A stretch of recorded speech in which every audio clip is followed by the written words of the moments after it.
Bueno, ese que alcanzó a ver ahí, que todavía no lo han quitado, que no lo mire todavía, que no lo explique, que lo quite. ¿Le gusta ver memes, sí o no? Sí, cierto, es una de las razones por las cuales más se pierde tiempo frente a un teléfono. ¿Cierto que sí? Entonces uno ve uno y sigue y sigue. Pues imagínese que un meme es una combinación, ya sea de imagen, de video o de texto, ¿cierto? Que busca ser un poco caricaturesco, es distorsionado, por lo general es exagerado, pero habla de una situación en particular que se está viviendo y es difundido sobre todo por internet, ¿cierto? Entonces, estos memes suelen ser irónicos, suelen ser sarcásticos o lo que buscan es hacer una denuncia social. Eso es lo que normalmente uno ve en los memes, ¿cierto? Y con la llegada del fenómeno del niño, ¿cierto? Tanto calor, pues no se hizo esperar la aparición de diferentes memes. Y eso que ya están diciendo que más o menos para el segundo semestre del año 2024 va a aparecer el fenómeno de la niña. Es decir, ya no tanto calor, sino que ahora viene lluvia, ¿cierto? Entonces, algunos dirían, este clima está loco, este clima está una cosa impresionante, y por eso entonces ahora sí salen este tipo de memes. Entonces el viernes llueve, el sábado llueve, el domingo también, pero el lunes cuando hay que trabajar el sol radiante, ¿cierto? Entonces lo que uno necesitaba el fin de semana no hubo, pero entonces con estas oleadas de calor también hay otro como este, ¿cierto? Entonces, qué calor, Dios mío, y uno ve el meme que se meten en la piscina a dormir o en el refrigerador o cosas por el estilo. Y un último, ahí nomás como para que perdamos el tiempo un momentico, dice, el clima está loco, ¿cierto? Dice el papá y el niño le dice, sí, claro, el clima es el loco, el responsable de todo eso. Así que, algunas veces deseamos frío, algunas veces deseamos calor. Si está haciendo calor, muy horrible. Pero si está haciendo frío, también muy horrible, ¿cierto? Entonces a veces nosotros mismos no nos entendemos al respecto. Así que por eso esta enseñanza se llama ni frío ni calor. Y yo quiero que usted preste mucha atención, porque así como vemos en esa caricatura, nuestro personaje se puede encontrar en cualquiera de las dos situaciones. O frío pero extremo, en donde no es agradable, o un calor extremo donde tampoco es agradable, ¿cierto?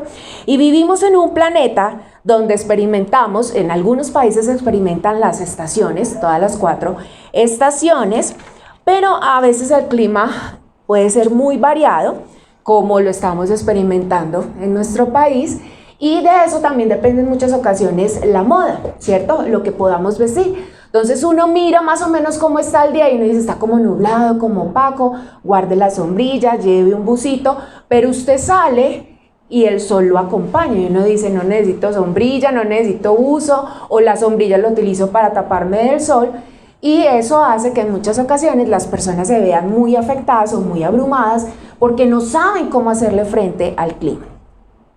Mucho calor, ¿han experimentado mucho calor últimamente? Mucha agua, ¿cierto? Así como sucede con el clima, sucede en muchas ocasiones con nuestro estado de ánimo, que dependiendo de las circunstancias que estamos viviendo, puede estar arriba, puede estar abajo, puede estar al medio, a veces no sabemos qué está sucediendo con nosotros, es muy variable, dependiendo de las circunstancias. Y eso hace tanto cambio, tanto sub y baja, esa montaña rusa, puede hacer que aparezca algo que se llama queja. Y la queja, quiero que usted me preste mucha atención. Usted, si normalmente de pronto usted me ha escuchado cuando he enseñado, usted sabe y a veces me molestan mucho porque yo utilizo muchos textos bíblicos. Por eso siempre la recomendación es que usted pueda anotar y en su casa pueda profundizar sobre lo que dice la palabra. Pero es importante que podamos entender qué es la queja. La queja es una manifestación de insatisfacción o descontento, básicamente. Insatisfacción o descontento frente a lo que yo esperaba recibir o frente a una persona. Normalmente esta manifestación, esta mala actitud viene acompañada ya sea de crítica o mostrando mucho cuáles son mis derechos y a qué yo tengo que acudir para que me hagan justicia. Normalmente la queja hace esto. Y no hay un esfuerzo por cambiar esa actitud, o si se puede, por cambiar la situación que se está viviendo, porque no siempre yo tengo injerencia sobre lo que yo estoy experimentando, pero sí sobre mi actitud. Entonces, cuando yo me estoy quejando es porque estoy insatisfecho, porque estoy descontento sobre algo que recibí o no recibí, o sobre una persona. Y esta insatisfacción o este descontento socava la paz, la paciencia, la alegría, todo aquello que tenemos con el Espíritu Santo de Dios si somos sus hijos. Cuando yo empiezo a quejarme, cuando yo empiezo a enfocarme en eso que no llegó como yo esperaba, o lo que no llegó, o en esa persona, eso empieza a minar esa paz, esa alegría, esa paciencia que he podido vivir o experimentar con el Espíritu Santo. Ojo, si soy un hijo de Dios. Y aparte, habla de un disgusto hacia Dios mismo. Entonces a veces uno cree que cuando se queja es solamente por la situación como tal o hacia una persona, pero principalmente la queja tiene que ver con ese disgusto o descontento hacia Dios mismo. Quiero que me acompañe a Números, capítulo 11, versículo 1. Es el mejor ejemplo que tenemos, que es, digamos que en paralelo nosotros mismos, ¿cierto? Nosotros hablamos mucho del pueblo de Israel, pero es lo mismo que nosotros estamos viviendo. Dice, un día el pueblo se quejó de sus penalidades que estaba sufriendo. Al oírlos el Señor ardió en ira y su fuego consumió los alrededores del campamento. Contextualizar, de pronto para los que dicen, ¿y de qué está hablando? El pueblo está saliendo de Egipto, donde los tenían esclavos, el pueblo de Israel. Pero salen de Egipto y empiezan ¿a qué? A quejarse.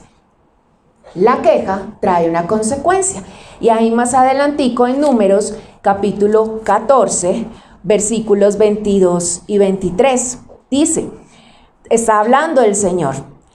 Aunque vieron mi gloria, se está refiriendo al pueblo, y las maravillas que hice en Egipto y en el desierto, ninguno de los que me desobedecieron y me pusieron a prueba repetidas veces, verán jamás la tierra que bajo juramento prometí dar a sus padres.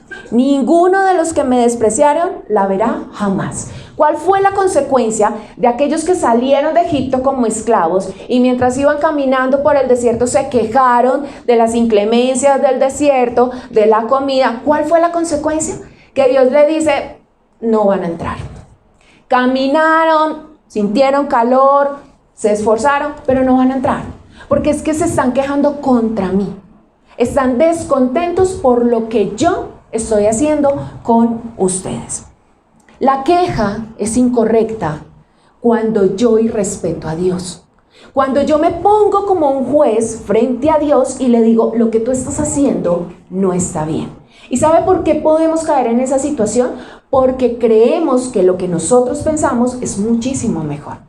Y uno escuchándolo a veces uno dice, no, pero uno ¿cómo va a llegar? Sí, uno hace eso normalmente, porque uno ya tiene un plan, porque uno dice, si las cosas sucedieran de esta manera, si esta persona llegara y me dijera esto, si del banco me llamaran y me dijeran, mire, podemos hacer esto, uno ya tiene el plan, uno ya sabe más o menos en su propia sabiduría cómo se podrían resolver las cosas, ¿cierto que sí? Es que yo sé que si hablo y le pido un plazo me puede esperar, pero cuando las cosas no suceden así, entonces yo digo, no, aquí alguien está equivocado y no soy yo. Si yo soy un hijo de Dios, cuando yo me quejo, a quien estoy expresando mi descontento, mi disgusto, es a Dios principalmente, porque se supone que si soy un hijo de Dios, pues soy guiado por Dios, ¿cierto? Pero si las cosas no salen bien, entonces es muy complejo. Ahora, si el disgusto, el descontento o la queja tiene que ver hacia mí mismo y empiezo a darme duro y empiezo a darme latigazos, ¿por qué no lo hice? ¿Por qué no fui? ¿Por qué no hablé? Es porque creemos que nosotros somos los dueños y artífices de nuestra propia vida. Y somos nosotros los que si no hacemos, nadie va a hacer por nosotros. Y hay obvio cero confianza en Dios. Entonces, Primero es yo, lo que yo considero, lo que yo pienso y cómo debe ser. Entonces, soy yo a quien le estoy diciendo, no eres capaz, eres un inútil, fracasaste, no haces las cosas de manera correcta. Y eso automáticamente hace que nosotros tengamos una mala actitud con las otras personas. Porque si yo considero que yo tengo claridad respecto a lo que voy a hacer con mi vida, las otras personas me salen a deber. Las otras personas no me dan el trato que yo me merezco. No me dan lo que yo estoy esperando o estoy deseando. Y eso es porque esos deseos o esos anhelos tienen que ver con una naturaleza pecaminosa que está en usted y está en mí.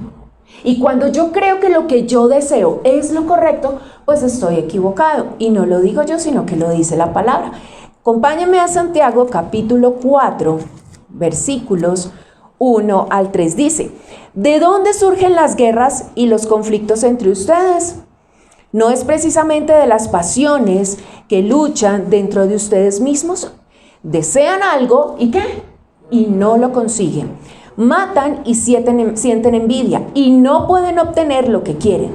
Riñen y se hacen la guerra. No tienen porque no piden. Y cuando piden, no reciben porque piden con malas intenciones para satisfacer sus propias pasiones. Ni frío ni calor. Pero pido, pero hago, pero no llega, pero ¿cómo es? Y Santiago nos está recordando, ¿sí?, que el problema no está en los otros. El problema está ¿en dónde? En mí. El problema está cómo estoy pidiendo. El problema está en lo que estoy deseando. Y está diciendo que esos deseos tienen que ver con esa naturaleza pecaminosa. Tiene que ver con eso que no está bien. Así que esto nos habla de que evidentemente tenemos que hacer algo con nuestra forma de pensar. Porque lo que yo hablo, lo que yo siento, todas las emociones que yo expreso, lo que yo digo y lo que yo hago, tienen que ver con la forma en la que yo pienso. Si mis deseos son malos, tiene que ver con la forma en la que yo estoy pensando. Así que yo necesito que haya una renovación de mi mente. Yo necesito que mi pensamiento o mis creencias cambien. Si mi mente cambia, la respuesta emocional, verbal, conductual e incluso la respuesta fisiológica va a ser completamente diferente. Y sobre todo en esa parte de la respuesta fisiológica. Esa es la reacción que el organismo tiene ante diferentes estímulos estresores. Entonces, tengo un problema, me dolió la cabeza, peleé con alguien, se me alborotó la gastritis, la tensión muscular, se me alborotó la alergia en la piel. Esas son las reacciones del organismo como tal y que a veces no entendemos por qué se me altera el sueño, por qué se me altera la alimentación, por qué me siento como tan acelerado, como tan ansioso, porque empiezo a experimentar cuadros depresivos. Esas son reacciones fisiológicas. Y junto con las emocionales, con las verbales y las conductuales, todo respuesta de lo que yo pienso. Entonces, de nada sirve que googleemos y cojamos tips para cómo sentirme mejor en un día depresivo o ansioso. Si mi mente no cambia, si yo sigo pensando de la misma manera. Quiero que vayamos a Romanos capítulo 8, versículo 6.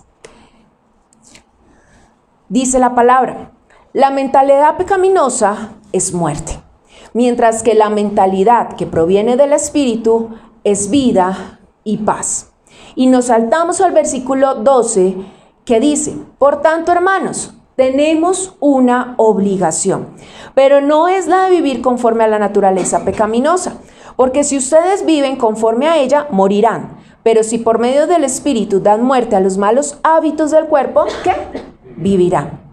Porque todos los que son guiados por el Espíritu de Dios son hijos de Dios. Así que yo no puedo cambiar mi manera de pensar solito, ni con programación neurolingüística, ni con pensamiento positivo, ni leyendo todos los libros, revistas de autoayuda. No, eso no hace absolutamente nada. Y lo está diciendo una profesional en la materia. No ayuda. Yo necesito que haya un cambio y una renovación en mi mentalidad. pero no con otro hombre que también necesita ser renovado, sino que yo necesito ser renovado. ¿Por quién? Por el Espíritu Santo de Dios. ¿Y cómo funciona eso? Cuando yo conozco a Cristo, le acepto como mi Señor y mi Salvador y digo, ok, ya no quiero pelear más. ¿Recuerdan hace 15 días la enseñanza? Como Jacob, listo, ya no quiero luchar más, me rindo, domina mi vida y empieza a transformar y a regenerar mi manera de pensar. Cuando yo hago eso y digo, soy un hijo de Dios, Dios es mi Padre, entonces el Espíritu Santo le dice, listo, trabajemos juntos. Trabajemos juntos y vamos a regenerar esa mentalidad para que de ahí en adelante todo empiece a cambiar.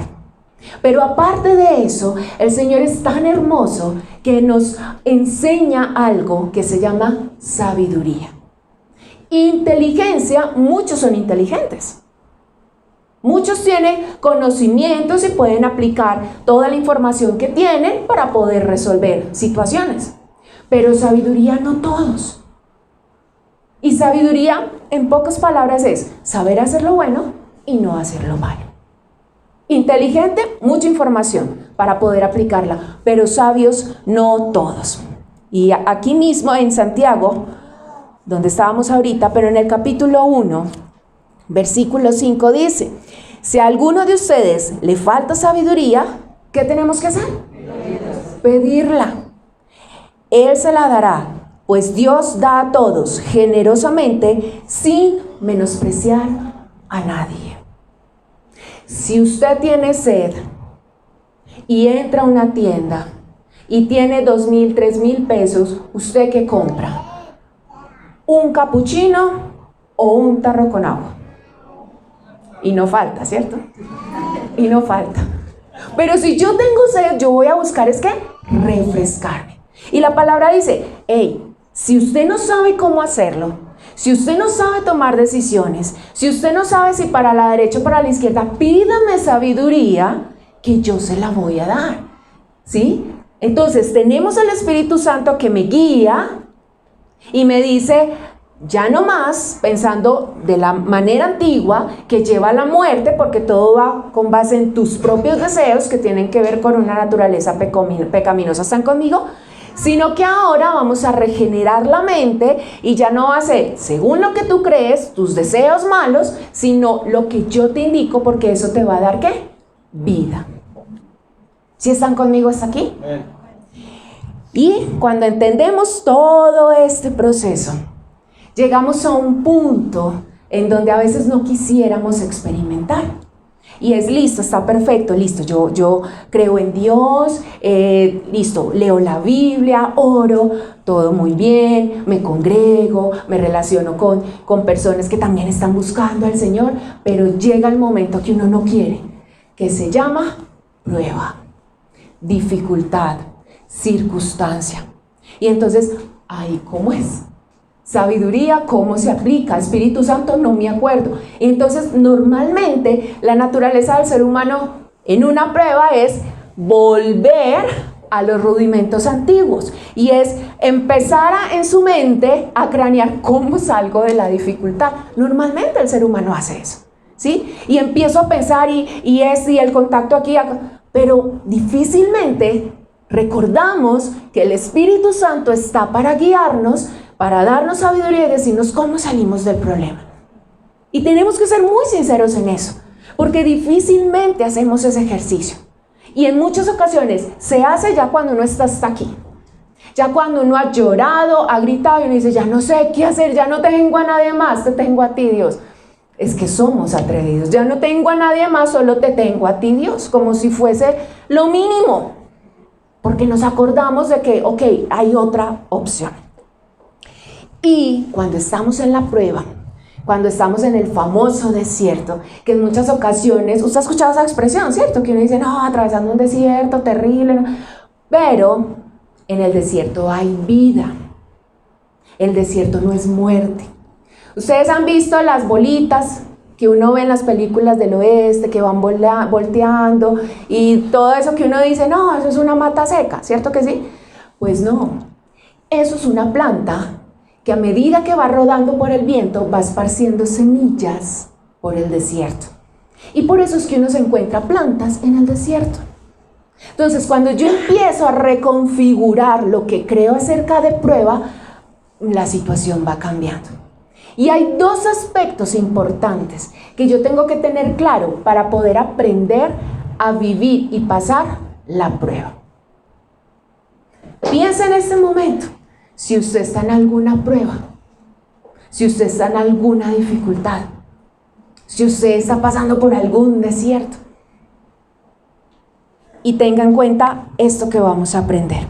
Romanos, devolvámonos otra vez para Romanos, capítulo 5, versículo 2, pero la parte B.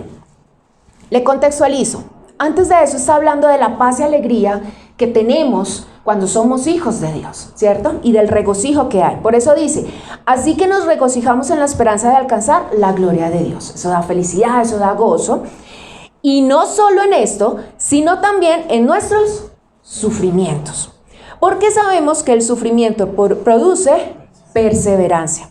La perseverancia, entereza de carácter, la entereza de carácter, esperanza, y esta esperanza no nos defrauda porque Dios ha derramado su amor en nuestro corazón. El último texto, que es el 5, no está en pantalla.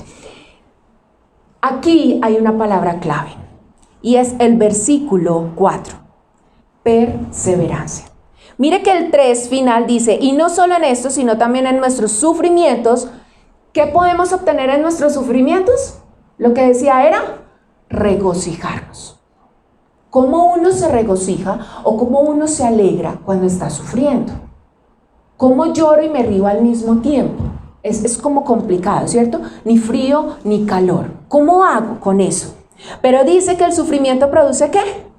Perseverancia. Y quiero que tenga esa palabrita allí, porque la perseverancia hace que produzca el resto, ¿sí? Que me habla de entereza de carácter y de esperanza. Pero regresemos a Santiago. Regresemos a Santiago, capítulo 1, versículos 2 al 4, y dice, hermanos míos, considérense, mire cómo empieza Santiago, eso es como para el que esté en la mala, y que le digan esto, y eso entra como terrible. Considérense muy dichosos cuando tengan que enfrentarse con diferentes pruebas. En otras palabras le está diciendo, está mal, excelente, súper, o sea, alégrate. Uno dice como, se está burlando, ¿qué es esto? Pues ya saben que la prueba de su fe produce constancia. Y la constancia debe llevar a feliz término la obra para que sean perfectos e íntegros sin que les falte nada. ¿Cuál era nuestra palabra clave en el texto? Perseverancia. De Romanos, perseverancia. Y Santiago nos habla de otra palabra. ¿Cuál? Constancia. Aquí hay algo impresionante. ¿Sabe por qué? Porque cuando nosotros entendemos qué es perseverar y qué es ser constante, uno ya puede entender más o menos cómo es que hay que atravesar la prueba. Y resulta que la perseverancia tiene que ver con el nivel de frustración cuando estamos en una situación y hay fallos o errores. La perseverancia es entender que todo proceso tiene fallos y tiene errores, pero que hay que superarlos. Esa es la perseverancia. Y es el hecho de o me frustro o me paro. Piense cuántas veces usted ha intentado algo y no le ha dado resultados, pero usted ha dicho, pues otra vez, intentémoslo. Eso es perseverar, y no estamos hablando si es bueno o malo, es el hecho de que podamos entender. Es entender que todo proceso trae fallos y errores, pero que debo ¿qué? Superarlos. Y la constancia me habla acerca de ser regular, habla acerca de voluntad y disciplina. Es decir, de hacer recurrentemente algo para obtener algo. Si yo soy constante, es decir, si no me canso, sino que soy disciplinado, lo hago, camino. Y aparte persevero, es decir, la embarré en ese caminar, pero continúo y entiendo que puede haber un fallo. Eso ayuda para que nosotros podamos entender cómo cruzar la prueba o el momento difícil en nuestra vida, que no es para siempre. Pero cuando uno está en un momento difícil, uno cree que eso nunca se va a acabar. Y más si tiene que ver con personas que uno ama o con uno mismo. Uno cree que va a durar para siempre. Pero cuando yo soy consciente de que todo proceso tiene fallos y errores, y que debo seguir, y que aparte tengo que ser regular, tengo que ser ahí disciplinado, cambia la situación. Perseverante y constante. Es el antídoto para la queja. Y eso solamente yo lo puedo alcanzar por la obra regeneradora del Espíritu Santo. Es decir, por un cambio de mi mentalidad. Si yo no cambio mi mente, yo voy a seguir haciendo lo mismo de siempre. Si yo no cambio mi manera de pensar, según el Espíritu Santo me indica, yo voy a tener las mismas respuestas de siempre. ¿Está conmigo? Uno dice, ay sí, pero suena facilito. Otra cosa es cuando uno está ahí metido. Pues es que cuando uno está en la prueba es cuando hay que aplicar perseverancia y constancia. Es allí, ¿sí? Señor, dame paciencia. Y voy al banco y una fila de 40 personas. ¿Y cómo quiere adquirir paciencia si llega de primero? O sea, es allí donde uno tiene que ser entrenado, ¿sí? Quiero ser fit, quiero estar súper bien. Y voy al gimnasio solamente con ver las máquinas ya. No, o sea, tengo que sudarla, tengo que meterme, ¿sí? Solo que eso nos cuesta, porque queremos todo ya. Y porque queremos que otros hagan o trabajen para yo ver resultados en mi vida. Y si usted está anotando, anote estas 3 cositas que tienen que ver con los efectos de la queja. ¿Qué es queja? Insatisfacción o descontento.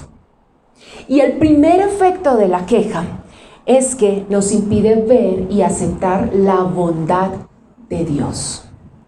¿Sabe por qué? Porque es que acusamos a Dios de que no nos está haciendo felices, de que no nos está dando lo que queremos. Hay una inconformidad constante. Porque Dios lo hace de una manera cuando yo creo que es de otra. Y ahí es donde entramos en conflicto. Y ahí es cuando yo no soy capaz de confiar en Dios. No es quedarse quieto y esperar a que Dios obre. Dios me indica, ¿recuerda? El Espíritu Santo me guía. Pero cuando yo me quejo, yo no estoy viendo la bondad de Dios. Yo no estoy viendo lo que Dios está haciendo alrededor de mí. ¿Recuerda el primer texto en Números? El pueblo de Israel salieron al desierto y se quejaron. Porque iban caminando, porque hacía calor. Imagínese usted caminando en el desierto. Y no solo, sino con muchísimas personas. Y no con un morral, sino con los animales, con las casas a cuestas, con las tiendas de campaña, con todo.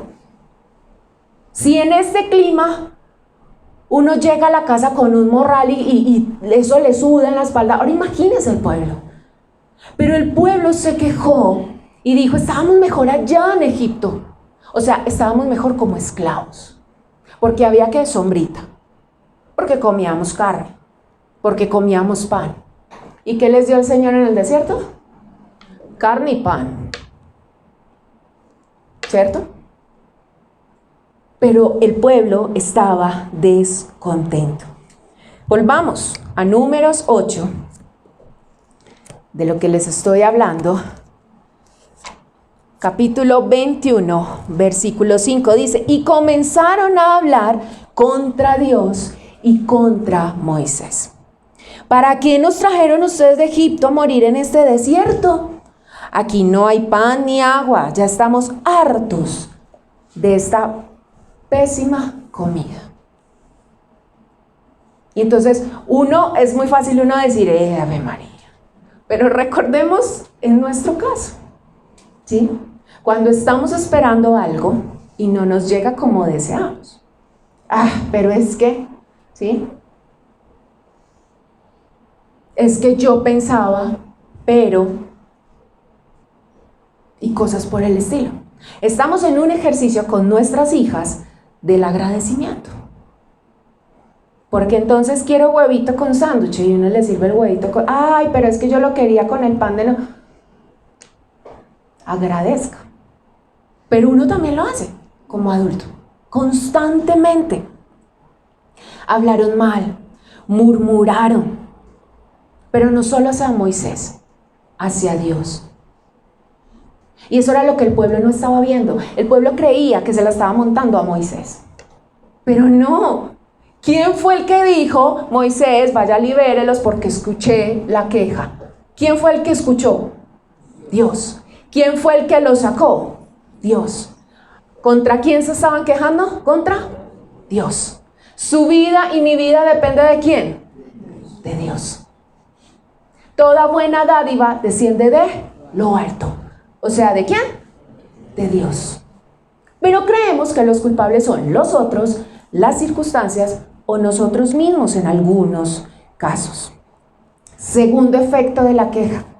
La primera, nos impide ver la bondad de Dios. Segunda, trae miseria. Y es que la queja destruye. ¿Sabe por qué? Porque cuando yo estoy quejándome, estoy enfocado en lo que no obtuve y eso me hace perder tiempo. Y eso hace que yo no vea claramente la situación que estoy viviendo y eso trae amargura para mi vida. Primera de Corintios, capítulo 10, versículo 10 al 11. Yo lo voy a leer de pantalla porque está en una versión diferente. Dice, tampoco debemos quejarnos como algunos de ellos lo hicieron. ¿De quiénes? Del pueblo de Israel. Por eso el ángel de la muerte los mató. Y el versículo 11 dice, todo eso le sucedió a nuestro pueblo, ¿a quién?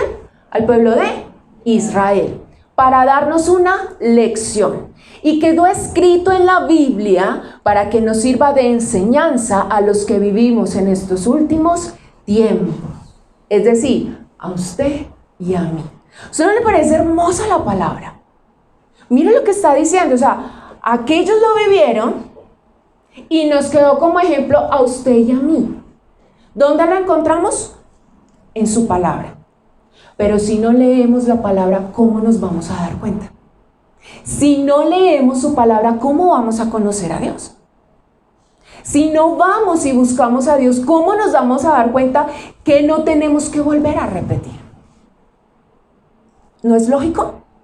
Queremos, pero no buscamos o no pedimos de la manera correcta. Y tercer efecto nocivo de la queja, y es que contamina. La queja contamina. En otras palabras, la queja se pega.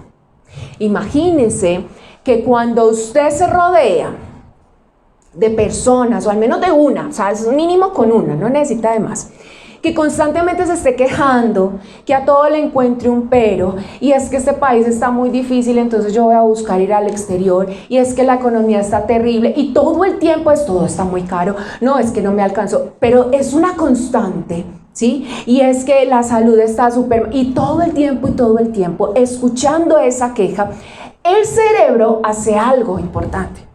Y es que cuando escuchamos a una persona que se queja constantemente, lo que el cerebro hace es copiar esa emoción en el otro y tratar de reproducirla en sí mismo para poder entender lo que está sintiendo el otro. En otras palabras, eso se llama empatía. Es decir, trato de sentir o ponerme en el lugar de la otra persona. ¿Y qué pasa? Cuando yo todo el tiempo estoy escuchando ese discurso, llega un punto en donde se me pega. Y lo que antes yo no veía, ahora empiezo a ver lo desagradable. Sí, no, la situación está de verdad muy complicada. Y empiezo a dejar de ver la bondad de Dios. Yo no solo soy empático para lo bueno, yo también puedo tener empatía para lo negativo. Por eso la queja contamina. Y no solamente eso, sino que se crea un aprendizaje. ¿Qué quiere decir? Que más adelante, en otra situación, vuelvo y saco el mismo discurso, porque ya lo viví, porque ya lo experimenté. Así que, ¿quién nos escucha? ¿Quién nos observa? ¿Con quién nos estamos rodeando? Filipenses, capítulo 2, versículo 14. Es importante que usted pueda ir anotando todo lo que vamos leyendo para que pueda profundizar en su casa. Dice, háganlo todo sin quejas ni contiendas, para que sean intachables y puros, hijos de Dios, sin culpa, en medio de una generación torcida y depravada. En ella ustedes brillan como estrellas en el firmamento. Brillar es sinónimo de ser testimonio. Yo que estoy hablando, yo que estoy expresando con mi vida. Porque recuerde, lo que yo digo, lo que yo siento a nivel emocional, la reacción de mi organismo y lo que yo hago es producto de lo que yo pienso. ¿Qué estoy haciendo brillar? ¿Cuál es mi testimonio? ¿Vamos bien hasta aquí? ¿Sí va conmigo? Pues para que no nos sintamos muy mal y creamos que somos los únicos que nos quejamos, vamos a ver que hay personajes en la Biblia que se quejaron. Y no solamente se quejaron, sino que desearon nunca haber nacido. Desearon no haberse muerto. ¿Usted alguna vez ha deseado morirse? No me responda. ¿Usted alguna vez ha deseado quitarse la vida? Una cosa es el pensamiento de muerte y otra cosa es el intento. Ir y hacerlo como tal. Y el primer personaje que vamos a ver es del que hemos venido hablando y es nuestro amigo Moisés. Entonces, Moisés dice la palabra que él era muy noble, pero el pueblo se la sacó. O sea, no aguantó más. Números, capítulo 11, versículo 14 al 15. No, Moisés estaba, pero se salió y le dijo a Dios, yo solo no puedo con todo este pueblo, es una carga demasiado pesada para mí. ¿Usted alguna vez ha dicho eso? Es que estoy cansada de que me vean aquí como la única que hace aseo y no me ayudan. Y yo soy la que tengo que estar encargado de todo y no me apoyan. Pues Moisés estaba igualito. Si este es el trato que vas a darme, o sea, él está peleando con Dios, nada más con Dios. Me harás un favor si me quitas la vida y así me veré libre de mi desgracia. Entonces yo creo que en la mentalidad humana uno dice, y uno espera a ver Dios qué hace, como que no, venga. Pues Moisés estaba cansado, estaba mal. Ahí más adelantico, Números 12, versículos del 1 al 2, sus dos hermanos. ¿Sí ve que es que la queja se pega? ¿Sí ve que la queja contamina? Entonces ya se había muerto la esposa de Moisés y dice, Moisés había tomado por esposa a una egipcia.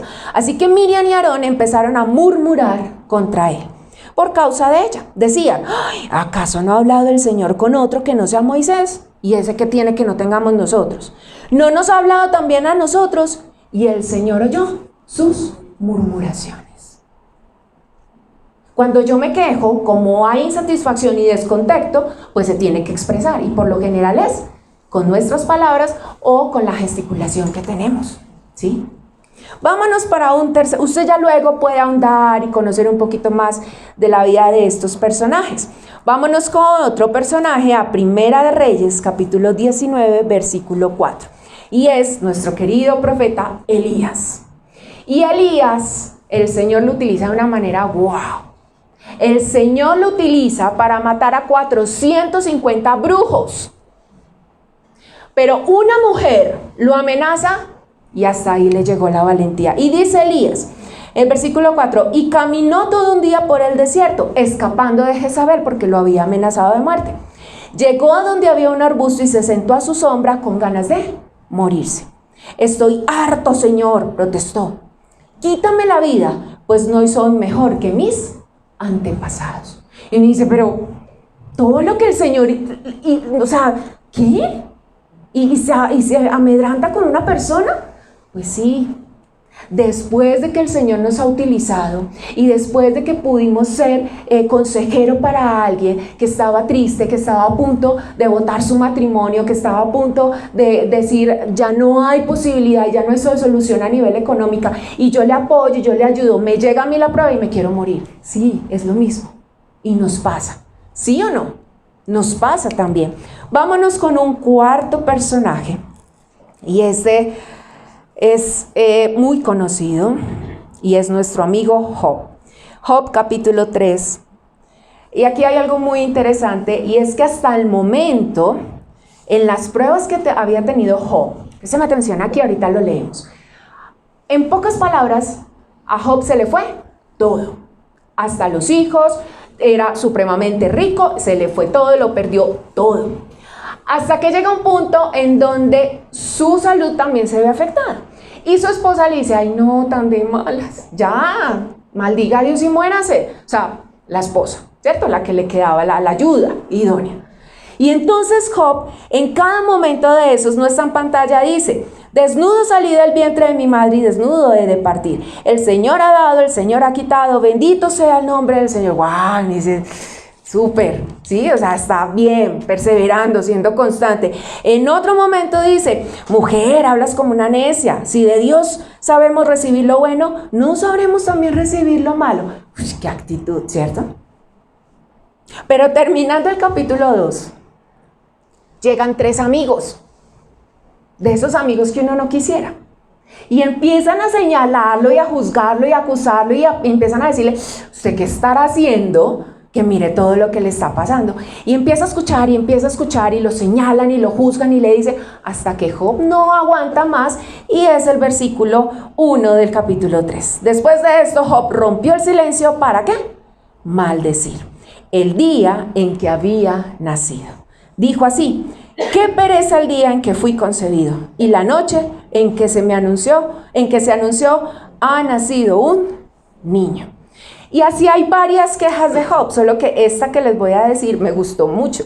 Y es en el capítulo 10 de Job, versículo 1, dice, ya estoy harto de esta vida, por eso doy rienda suelta a mi queja y desahogo la amargura de mi alma. Es que yo también tengo derecho a llorar y a decir y a regarme y a alegarle al que sea. Pues eso fue lo que hizo Job, ¿sí? ¿Cómo me voy a reprimir todo esto? Me enfermo. O sea, yo tengo derecho a decir todo lo que estoy pensando y sintiendo.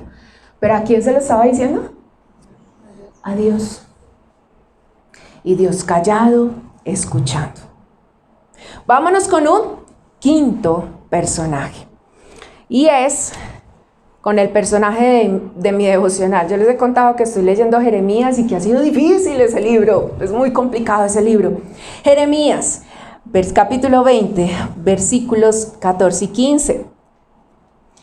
Jeremías era un profeta que el Señor le dio la tarea de hablar acerca del juicio que iba a venir sobre el pueblo, y juicio, y juicio, y juicio, y más juicio. Y eso hizo que las personas fueran en contra de Jeremías, y que tramaran planes, y que quisieran matarlo. Incluso el sacerdote del momento mandó a coger a Jeremías, lo golpearon, lo pusieron en un cepo, no, eso lo hicieron de todo. Entonces, después de ese episodio, Jeremías entonces le dice al Señor, maldito el día en que nací.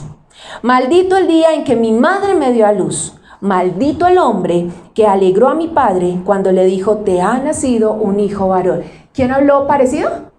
Job, el que acabamos de ver, ¿cierto? Y versículo 18 dice, ¿por qué tuve que salir del vientre solo para ver problemas y aflicción y para terminar mis días en vergüenza? Mire, algo parecido a lo que uno escucha a veces de los adolescentes, ¿cómo qué? ¿Y yo acaso le pedí que me tuviera? ¿Cierto? ¿Y yo acaso le dije que...? Es lo mismo que está diciendo Jeremías, ¿cierto?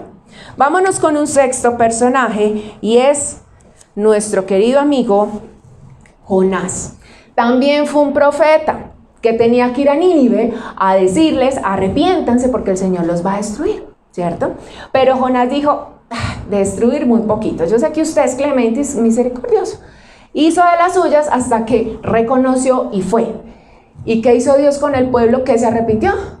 Pues no lo destruyó, pero eso lo llenó de ira. O sea, uno dice, es absurdo. O sea, de verdad, les está dando oportunidad, pero Jonás se enojó terriblemente. Capítulo 4, versículo 3 dice, así que ahora, Señor, te suplico que me quites la vida. Prefiero morir que seguir viviendo. ¿Por qué? Porque lo que él estaba profetizando no se cumplió, la destrucción. Se trataba de él. Se estaba olvidando de la bondad de Dios para este pueblo. Llevamos 6 personajes. ¿Quiere otros 2 más? Séptimo, Marta. ¿Se acuerda? La hermana de María y de Lázaro. Esta es súper famosa. Lucas, libro de Lucas. Pero están atentos, ¿cierto? Lucas, capítulo 10, es que casi todos, Jeremías, Job. Lucas, capítulo 10, versículo 40, dice: Marta, por su parte, se sentía abrumada porque tenía mucho que hacer. Así que se acercó a él, a Jesús, y le dijo: Señor, ¿no te importa que mi hermana me haya dejado sirviendo sola? Dígale que me ayude, conchuda. O sea, yo aquí esforzándome, esmerándome, y aquella no hace nada. Pues esa era Marta. Y uno último. Judas, capítulo 1, versículo 16. Lo voy a leer con usted y dice: esta gente, ¿sabe quién era esta gente? Los impíos. Es decir, aquellas personas que decían creer en Dios, pero que su vida era basada en el libertinaje. Es decir, hacían lo que ellos querían. Esta gente se queja de todo y lo critica todo. Solo quiere que se cumplan sus deseos egoístas. ¿Se acuerda lo que nos decía Santiago? Es que pedimos mal porque pedimos con esos deseos dañinos. Habla con orgullo, y cuando habla bien de los demás, lo hace solo para aprovecharse de ellos, los impíos. Y así podemos ver muchos más ejemplos en las Escrituras. ¿Muy distante de nosotros? No. Las situaciones muy similares. Unos querían morirse, otros maldijeron el día en que nacieron. Y si nos damos cuenta, de todos estos personajes tienen varias cosas en común. Estaban atravesando por circunstancias difíciles, ¿sí? Estaban atravesando por lo que podría uno decirse problemas a nivel político, social, ¿sí? A nivel económico, a nivel cultural. Entonces ellos estaban enfrentando a lo que era el hambre, a lo que era la muerte, a lo que era la idolatría, ¿sí? A lo que era la violencia, por ejemplo en el caso de Jonás. Ellos estaban atravesando por momentos difíciles, pero también tenían y estaban en ese momento con un estado mental complejo. Un estado mental en donde regía el egoísmo, la ira, la frustración, el temor, en donde estaban llenos de muchas emociones, al punto de tener pensamientos suicidas, al punto de querer morirse. Pero ¿sabe qué es lo bonito de todo esto? Y es que a todos estos personajes, menos a los impíos, que son los últimos, pero a todos estos personajes, no es que se haya ido, siempre ha estado. Y llega Dios, el único Dios verdadero, con su infinita bondad y misericordia, aquella que ellos habían juzgado, y les da un nuevo comienzo. Y les da provisión para sus necesidades, y les quita todo temor, y les da valentía, y vuelve y los levanta. Y cuando uno dice, pero terrible lo que le decían, sí, pero Dios en su bondad y su misericordia no quita consecuencias, porque hubo consecuencias para cada uno de ellos, pero Él vuelve y les recuerda: yo les amo, yo soy bondadoso y misericordioso. No peleen más conmigo. No crean que es mi culpa. Recuerde que ahí hay algo en ustedes que se llama ¿qué? Pecado. Y que si lo haces solo, te vas a morir. Pero si estás conmigo y eres guiado por el Espíritu Santo de Dios, va a haber vida. Podemos salir al frente. Y de manera mucho más clara, cuando vemos la oportunidad de Dios, nos hace una invitación a usted y a mí el día de hoy. Quiero que me acompañe a Isaías capítulo 55. Aquí vamos a ver 3 aspectos. Hay una invitación, hay una respuesta que Dios espera, a una promesa que Dios nos está dando. ¿Cuál es la invitación? Versículos del 1 al 3. Vengan a las aguas todos los que tengan sed. Vengan a comprar y a comer los que no tengan dinero. Vengan, compren vino y leche sin pago alguno. Versículo 2, ¿por qué gastan dinero en lo que no es pan y su salario en lo que no satisface? En otras palabras, porque siguen maquinando sus propios planes, porque siguen gestando sus propias estrategias creyendo que van a salir solos. Escúchenme bien, y comerán lo que es bueno, y se deleitarán con manjares deliciosos. Versículo 3, presten atención y vengan a mí, escúchenme y vivirán. Isaías capítulo 55, versículos del 1 al 3 fue lo que les acabé de leer. Esa es la invitación del Señor. Vengan, escúchenme y presten atención. Vengan, escúchenme y presten atención.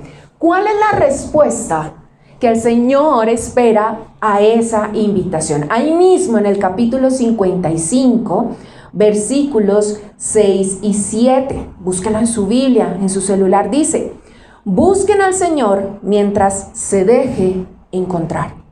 Llámenlo mientras esté cercano. Que abandone el malvado su camino y el perverso sus pensamientos. Que se vuelva al Señor, a nuestro Dios, que es generoso para perdonar, y de Él recibirá misericordia. ¿Cuál es la respuesta que Dios espera de nosotros? Que le busquemos, que nos volvamos de nuestros malos caminos, que volvamos a Él. Él nos está diciendo, venga, yo les voy a dar aquello que ustedes en sus fuerzas no pueden obtener.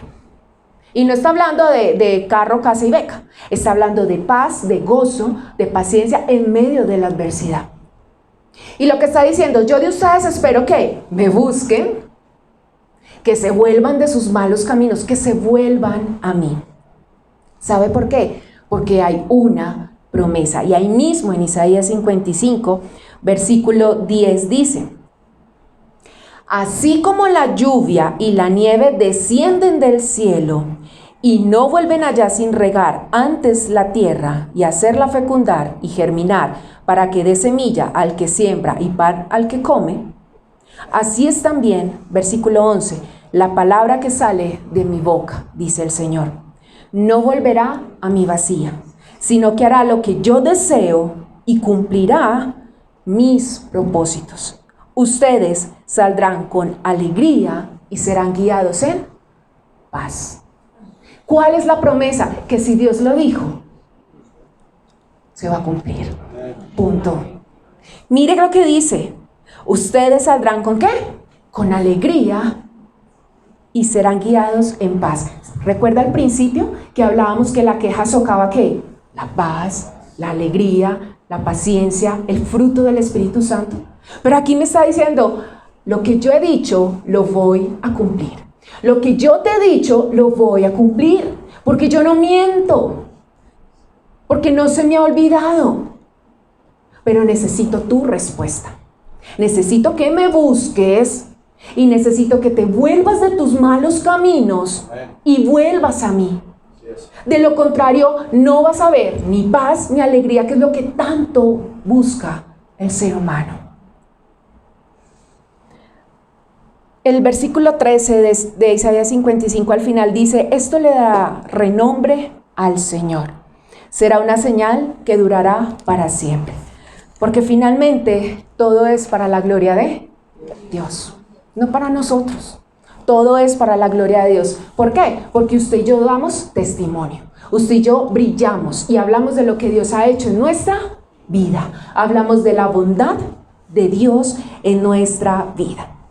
Y para terminar, nos falta un personaje que finalmente aprendió a estar satisfecho cualquiera que fuese la situación o circunstancia en la cual se encontraba. Y es Pablo. Y Pablo escribe una carta que se llama Filipenses. Y esta carta es conocida como la carta de los bienes en el sufrimiento o la carta del gozo. Porque la palabra gozo y alegría se repite constantemente en el libro de Filipenses. Pero ¿usted sabe dónde se encontraba Pablo cuando escribió Filipenses? En una cárcel en Roma. ¿Sí? O sea, uno dice, complicado. Y Pablo termina diciendo, he aprendido a estar satisfecho cualquiera sea mi circunstancia. Es que usted no sabe lo que yo estoy viviendo. Es que usted no sabe con el hombre que duermo. Es que usted no sabe la mujer que tengo en mi casa. Es que usted no sabe de verdad la situación económica por la que estoy pasando. Es que esta enfermedad está terrible. Es que pero, ¿eso se llama qué? Queja. Y Pablo dijo a los filipenses: les agradezco que me hayan ayudado, les agradezco que hayan enviado ofrendas. No es porque se las esté pidiendo. ¿Sabe por qué? Porque ya Dios me ha enseñado cuando he tenido alimento y cuando no, cuando ha habido mucho y cuando no ha habido. Y lo dijo un hombre escribiendo esto en la cárcel. Y hablando de memes, al principio por ahí veía un meme en donde salía un millonario y su frase es: el dinero no lo es todo. Y salía una mujer súper bonita donde decía: la verdadera belleza está en el interior. Pues claro, pues si es millonario y bonito, pues, pero hay otras necesidades. Pero hay otras cosas que necesitan ser suplidas. Y Pablo lo aprendió. Filipenses capítulo 4, versículos 4 al 7 dice: alégrense siempre en el Señor. Insisto, alégrense.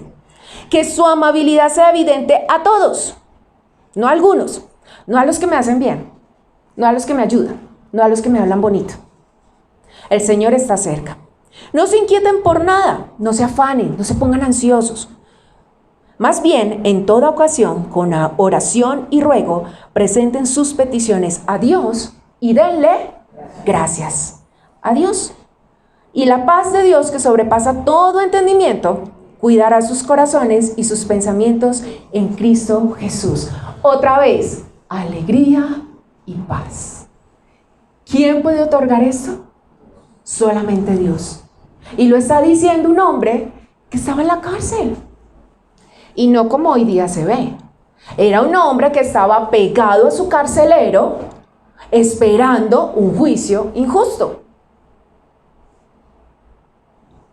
Alégrense, sean amables, confíen, oren, den gracias. Y así vamos a obtener una paz que sobrepasa todo entendimiento. ¿Sabe qué es paz que sobrepase todo entendimiento? Que aún en medio de la circunstancia difícil, yo diga: confío en que mi Dios está conmigo. Eso es paz que sobrepasa todo entendimiento. Porque a veces tenemos unos discursos donde dice: usted va a hacer eso, si tiene paz está súper bien. Y a veces creemos que tener paz es estar súper bien, súper feliz y súper tranquilo. No, es que hay situaciones muy difíciles y no las podemos negar. Hay decisiones muy complicadas que tomar y no podemos negarlo. Pero me está diciendo: alégrense. Hey, lo estoy viviendo y te estoy diciendo que sí se puede. Después de perseguir a los cristianos, es decir, después de perseguir a Cristo mismo, Pablo entiende que no puede si no es con Dios.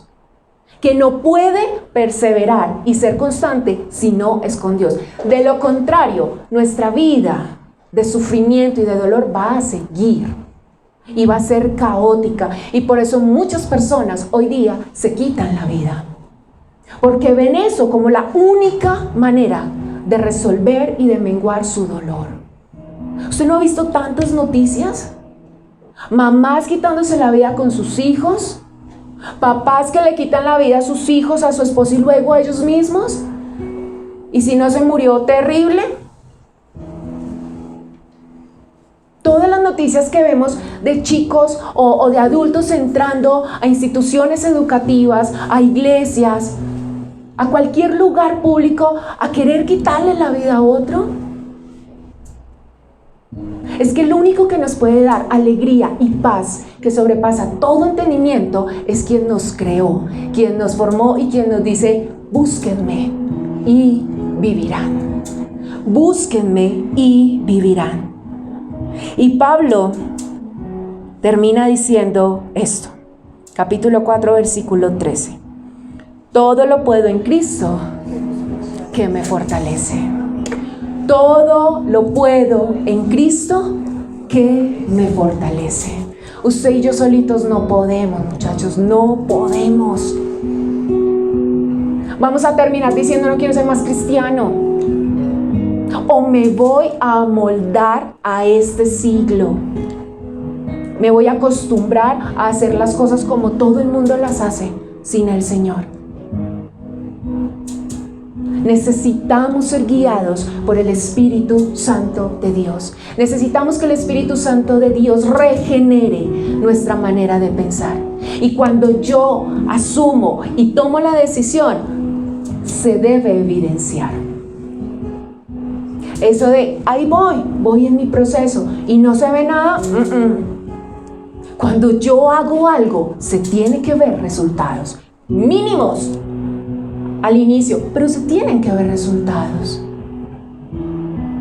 Cuando una persona en muchas ocasiones empieza una vida de alimentación saludable, tal vez en las 2 primeras semanas no se vean resultados en cuanto al peso, tal vez. Pero si usted le pregunta a esa persona cómo se siente, le va a decir que se siente con más energía. Se va a ver más feliz, se va a ver más tranquila. Y esa es la invitación que el Señor nos hace hoy. Isaías dice, vengan, escúchenme con atención, pero búsquenme.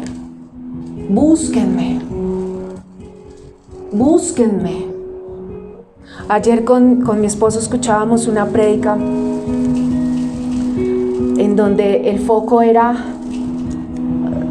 ¿para qué enseñar cómo leer la Biblia? ¿Cada cuánto leer la Biblia? Si no deseo la Biblia. ¿De qué me sirve tener una estructura de devocional? ¿De qué me sirve hacer cantidad de cosas para lograr leer si no hay deseo? Si no hay amor. Lo primero que yo tengo que tener es deseo y amor por quien me creó. Lo primero que yo tengo que determinar en mi vida es amar al único Dios verdadero. Fue lo que le dijo el Señor a los israelitas cuando les dio la ley. Y es, no se hagan otros dioses. Yo soy el único Dios verdadero. No se hagan otros dioses. ¿Usted ha visto la bondad de Dios en su vida? Yo he visto la bondad de Dios en mi vida. Y también he vivido momentos muy difíciles y circunstancias muy complejas, muy complejas. Tal vez la suya sea más compleja que la mía. Pero yo he visto la bondad de Dios en mi vida y en la vida de mi familia. Y Dios hoy nos dice que Él es fiel, que Él no es hijo de hombre para mentir, ni se arrepiente. Y esa es la promesa que usted y yo tenemos. ¿Usted la cree? Esa es la promesa. Isaías dice, saldrán con paz y con alegría. Yo le invito a que se ponga sobre sus pies. Y no sé qué circunstancias usted esté viviendo. Muy complejas. Mi mamá me decía en estos días, ¿usted cómo hace para escuchar tantas personas? Yo soy neuropsicóloga. Me dice, ¿usted cómo hace para escuchar tantas cosas? Y yo, pues el Señor me dio esa capacidad. Yo escucho y termino. Y me engancho con mi familia. Pero cuando uno escucha la situación que viven muchas personas, es muy complejo. Es muy complejo. Es que nadie está diciendo que no. Es que duele, ¿sí? Es que duele una muerte y atravesar por un duelo. Es que duele una infidelidad. Es que duele un maltrato de cualquier tipo. Claro que sí. Es que es muy complicado llegar a la casa y ver que no hay alimentos. Es que es muy complicado saber cómo voy a llegar a fin de mes porque no tengo el dinero. Claro que sí. El Señor dijo, en el mundo van a tener ¿qué? Aflicciones, pero confíen, yo he vencido al mundo, pero confiemos. Espíritu Santo de Dios, Señor nuestro y Padre eterno, gracias Señor, gracias nuevamente Dios, porque te tenemos Jesús, porque el velo fue rasgado Jesús y tenemos entrada a tu trono de gloria, Señor, y podemos hablarte y podemos estar contigo, y tu palabra dice que cada una de nuestras lágrimas son recogidas en una redoma y que tú sabes de qué tenemos necesidad. Pero ese no es nuestro enfoque, Señor. Hoy renunciamos a un enfoque egoísta, a un enfoque de comodidad, a un enfoque de yo quiero, yo pienso y me lo merezco. Hoy renunciamos a esa mentalidad de muerte, a esa mentalidad pecaminosa que dice es como tú quieres y tú te lo mereces. Hoy, Señor, hoy decidimos aceptar tu buena voluntad, que es perfecta y que es agradable, y que no añade tristeza, nada de lo que proviene de tu mano, porque todo lo que viene de ti es bueno, Señor. Tu bondad, Señor, no tiene límite. Tu misericordia es de eternidad, de eternidad. Espíritu Santo, ayúdanos. Ayúdanos, hoy renunciamos a la queja, hoy renunciamos a la protesta, hoy renunciamos a estar justificando nuestros malos actos y nuestros malos caminos. Y hoy determinamos caminar en pos de ti, Señor, buscarte, anhelarte, desear, Señor, como niños recién nacidos, una leche no adulterada. Hoy deseamos como ese bebé ansioso de tomar leche. Hoy deseamos tu palabra. Hoy deseamos, Señor, conocerte, Espíritu Santo de Dios. Te pedimos perdón. Te pedimos perdón, Señor, porque hemos ido en contra tuya, porque hemos hablado mal de ti y porque hemos creído que eres injusto con nosotros, Señor. Porque hemos visto cómo prospera el malvado, cómo prospera aquel que se burla de ti, y decimos, ¿y nosotros? Eso fue lo que dijo Asaf. Y dijo, y por poco mis pies resbalaron al ver cómo prosperaba el malvado. Pero me acordé que lejos de ti no puedo hacer nada.